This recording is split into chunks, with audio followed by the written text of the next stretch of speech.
criminal cyber gang has stolen as much as $1 billion from over 100 financial institutions over the past 2 years. The gang, which has been dubbed Carbanak. The authors of the report call it the great bank robbery of the modern era. Their ultimate goal was to steal as much money as possible, and they largely accomplished that. 2014, Russia. In the middle of the night, one of the Kaspersky Labs employees is called by, quote, the most stressed out guy he ever talked to, unquote. It was a bank employee of one of the largest Russian banks, and he was so paranoid that he didn't even want to reveal what was going on. He feared that his phone might have been bugged and his emails hacked, and insisted on a personal meeting as soon as possible. It turned out that the bank's domain controller was sending sensitive data to unknown servers in China. The domain controller is the most important server of any business, and if you can access the domain controller, you have control over everything else in that network.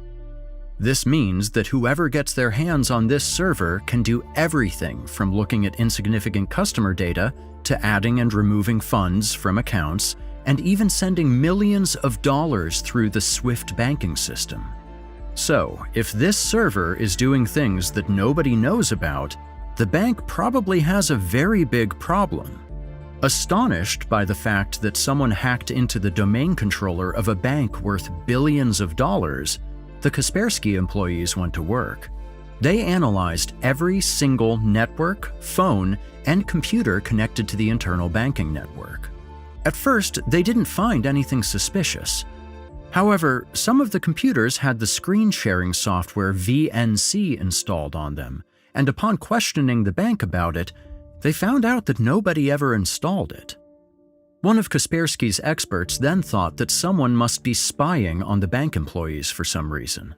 To test his theory, he opened a blank Word document on one of the computers and wrote, "Hello." He then waited, and waited, and waited, until the computer suddenly began to type on its own. "Hello, you won't catch us," was the reply. The experts were now dead set on catching the mysterious hackers, and went on to try and find out just how on earth they managed to gain control over something as important as the domain controller. They discovered that a bank employee had received an email from someone who was claiming to be a legitimate customer. However, in reality, this email was completely fake. To make things even worse, this email had a malicious Word document attached to it. The hackers had infected the file with their malware, and once the bank's employee opened this document, the malware activated itself and installed a VNC backdoor on the computer. This is what is known as a phishing attack, or to be more specific, a spear phishing attack. In these types of attacks, hackers try to look as credible as possible by creating emails that mimic real people or businesses. These emails usually have an infected file attached to them, which can be anything from a Word, Excel, or PowerPoint document, and in some cases even images or video files.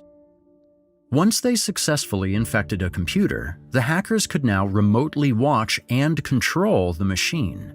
The attackers then used this infected PC to infect the rest of the machines connected to the network, and to search for the administrator's computer. This is where the next phase of the attack begins. They would slow down the admin computer by running as many background programs as possible and hoping that one of the bank employees would eventually contact IT support to fix the PC. And this is exactly what happened. Once the IT support arrived, they entered the admin passwords and tried to fix the problems on the computer. However, unbeknownst to them, they didn't fix anything. Instead, they had just compromised the security of the entire bank.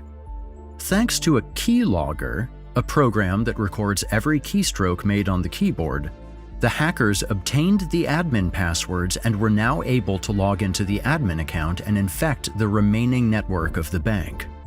The hackers now had access to absolutely everything, and this is where Phase 3 started. They would spy on the employees for months until they knew how they operated and what protocols they followed. They were basically a shadow employee, silently watching and recording everything the bank was doing. Once they knew about all of the protocols the bank employees followed, the robbery started.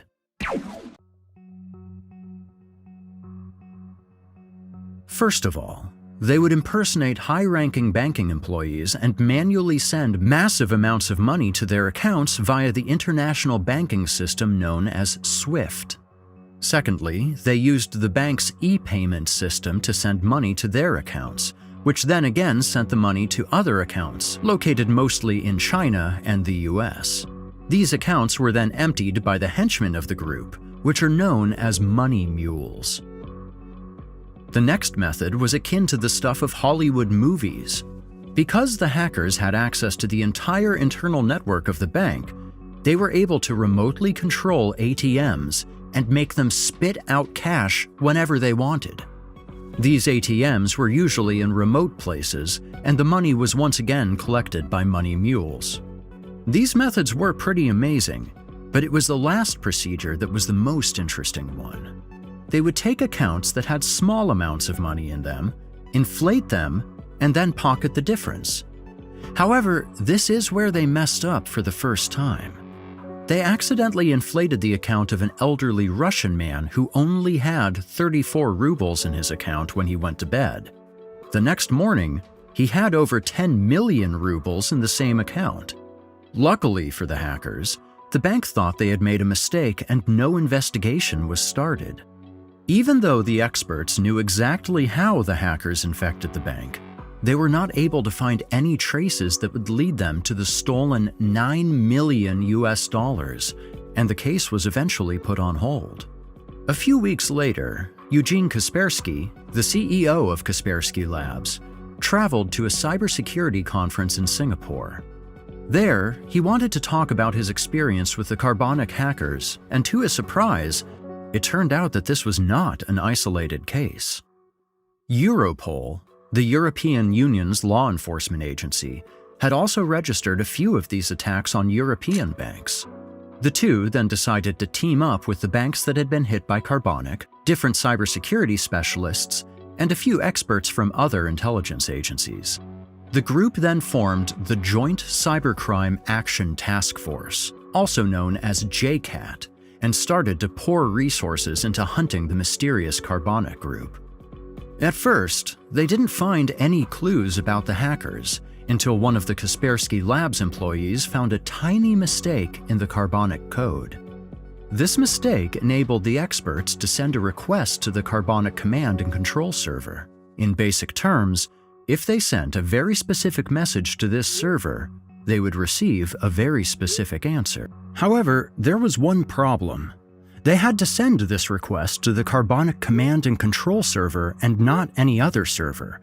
But nobody knew the physical nor the digital address of this Carbanak server. This meant that the Kaspersky team had to literally scan the entire internet and send this request to every single server connected to the web, hoping that one of the servers would eventually answer them with the message they were looking for. After 2 days, they got exactly what they wanted. The Carbanak command and control server answered their request, and as a result of this, the experts were able to find it. The server was located in the country with the best IT infrastructure in Europe and the second best connected country in the world, the Netherlands. The Dutch police quickly managed to get their hands on the server and invited the experts to investigate it. The analysis of this command and control server then revealed the terrifying true scope of the Carbanak attacks. They weren't just targeting banks in Europe and Russia, but in almost every country in the world. From China, Bangladesh, India, and other Asian countries to Africa and even the USA. The U.S. is under cyber attack as federal officials warn that a likely Russian-based hack has penetrated deep into U.S. national security infrastructure. The breach is widespread, and there are growing concerns tonight about what may come next. Without anyone noticing, the Carbanak group had been infiltrating hundreds of financial institutions and stolen over $700 million. After this incident, the investigation got a lot more serious. The JCAT task force began to cooperate with other intelligence agencies that were also searching for the same criminals. These included organizations such as the FBI, CIA, Romanian, Russian, and Moldovan intelligence agencies, and many more. As the experts got closer to the Carbanak group, they suddenly disappeared. The hackers went silent for a few months, only to return and commit the biggest mistake of their hacking careers. Taiwan, 2016. The cybercrime group was back to business as usual, but two of the money mules were inexperienced and would cause a massive problem for the Carbanak group. While they were retrieving money from some hacked ATMs, an unsuspecting local Taiwanese resident approached the bank to also get some money. As the resident approached, the two money mules got so nervous that they left as quickly as possible and forgot a stack of 60,000 NT dollars in the ATM. Surprised about the strange behavior of the two men, combined with the fact that they left a decent amount of money behind, the resident decided to alert the police. The Taiwanese police then watched the CCTV footage of the ATMs and immediately realized that something was off. They acted incredibly quickly, and before the criminals knew it, the incident was all over the news. The first bank reported that over 70 million NT dollars was withdrawn illegally. The withdrawals were made in both Taipei and Taichung across 34 ATMs and 20. To make matters even worse, the police had over 500 officers going through all of the CCTV footage they could, and they eventually tracked down the address of the two men. The competence and unbelievably quick actions of the Taiwanese police then led to the identification of 22 suspects. Most of them were Russians, and the rest were from Eastern Europe. The Carbanak group was now in big trouble, and even though 19 of the 22 suspects had already escaped Taiwan, 3 were still there, alone, in a country that was hunting them and with millions of dollars in cash. One of the remaining suspects was a Latvian man known as Andrius Perigudovs.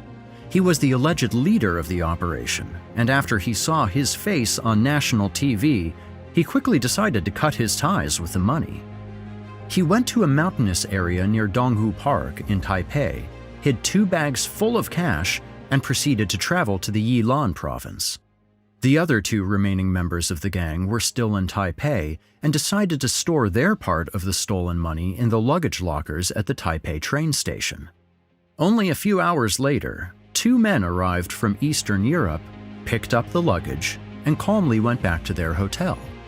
What they didn't know is that hundreds of police officers were watching them through the Taiwanese CCTV camera network.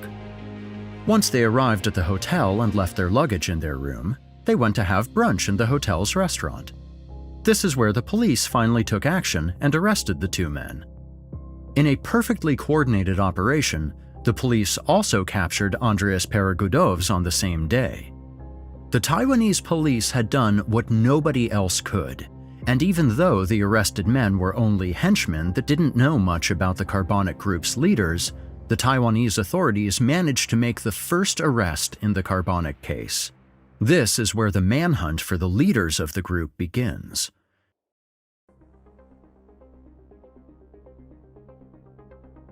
Spain, 2018. Spanish authorities were investigating a criminal organization that was laundering money in Spain. With the help of Interpol, an international law enforcement agency, the Spanish police were able to find out who was delivering the money that was being laundered and who their clients were. Through sheer coincidence, they discovered that one of the clients of the money laundering criminals was a Ukrainian computer specialist known as Dennis K.